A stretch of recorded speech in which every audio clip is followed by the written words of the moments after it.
சற்று முன்பு கிடைக்கப்பெற்ற ஒரு அதிமுக்கியமான மற்றும் பரபரப்பான தகவல் ஒன்று மக்களே. காணொலியை முழுமைக்கும் பாருங்க. அதிமுகவிற்கு வெற்றி வாய்ப்பு, 200 தொகுதிகளில் வெற்றி, பரபரப்பான சர்வே, பதறும் திமுகவினர்.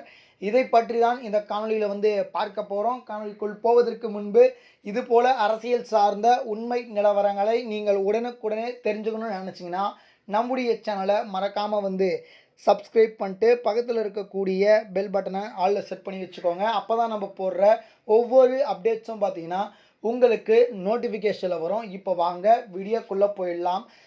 தமிழகத்தை பொறுத்த வரைக்கும் 2026க்கான சட்டமன்ற தேர்தல் முடிவடைந்திருக்கக்கூடிய சூழ்நிலை. அதாவது எல்லாருமே ரிசல்ட்டுக்காக வெயிட் பண்ணிட்டு இருக்காங்க. அதாவது தமிழகத்துடைய அடுத்த முதலமைச்சராக யார் வரப்போகிறாங்க அப்படின்னு சொல்லிட்டு ஒரு மிகப்பெரிய ஒரு எதிர்பார்ப்பு இருக்குது. அதாவது ஆளுங்கட்சியாக இருந்த திமுகவே மீண்டும் ஆட்சி அமைக்குமா, இல்லை எதிர்கட்சியாக இருந்த அதிமுக ஆட்சிக்கு வருமா, இல்லை புதியதாக வந்திருக்கக்கூடிய தாவேகா ஆட்சியை பிடிப்பதற்கு வாய்ப்பு இருக்கா அப்படின்னு சொல்லிட்டு ஒரு மிகப்பெரிய ஒரு எதிர்பார்ப்பு இருக்கக்கூடிய சூழ்நிலை. தமிழகத்தில் ஒரு கட்சி ஆட்சி அமைக்க வேண்டும் என்றால் கிட்டத்தட்ட 234 சட்டமன்ற தொகுதிகள் உள்ளது தமிழகம் முழுவதும்.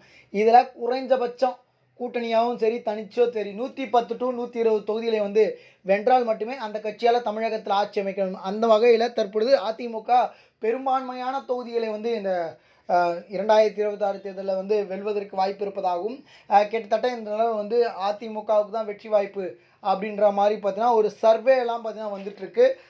குறிப்பாக இதை பொறுத்த வரைக்கும் அதிமுக 40 விழுக்காடுகள் வாக்குகளை பெறலாமும், கிட்டத்தட்ட அதிமுகவுடைய கூட்டணி பார்த்தீங்கன்னா வெல்வதற்கு 110 to 140 தொகுதிகள் வரை பார்த்தீங்கன்னா அதிமுகவுடைய கூட்டணி வெல்வதற்கான வாய்ப்பு இருக்குது அப்படின்ற மாதிரியான தகவல் கிடைக்கப்பட்டிருக்கு.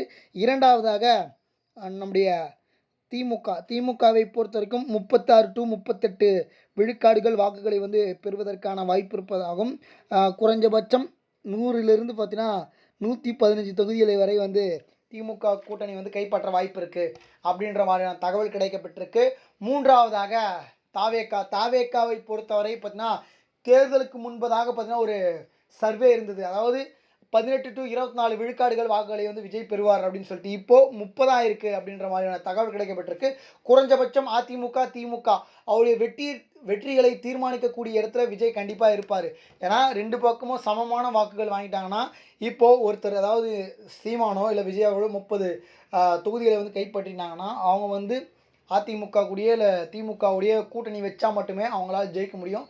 அந்த வகை விஜய் அவர்களுக்கு இருப்பதற்கு வாய்ப்பு இருக்குது அப்படின்ற மாதிரியான தகவல் கிடைக்கப்பட்டிருக்கு.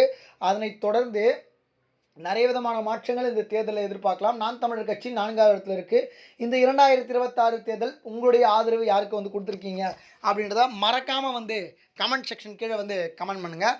இது போல் அரசியல் சார்ந்த உண்மை நிலவரங்களை நீங்கள் உடனுக்குடனே தெரிஞ்சுக்கணும்னு நினச்சிங்கன்னா நம்முடைய சேனலை மறக்காமல் சப்ஸ்கிரைப் பண்ணிட்டு பக்கத்தில் இருக்கக்கூடிய பெல் பட்டனை ஆலில் செட் பண்ணி வச்சுக்கோங்க. அப்போ தான் நம்ம போடுற ஒவ்வொரு அப்டேட்ஸும் பார்த்திங்கன்னா உங்களுக்கு நோட்டிஃபிகேஷனில் வரும். நன்றி மக்களே. அடுத்தடுத்த வீடியோவில் சந்திக்கிறேன். அதுவரை உங்களுடன் விடைபெற்றுக் கொள்கிறேன். நன்றி, வணக்கம்.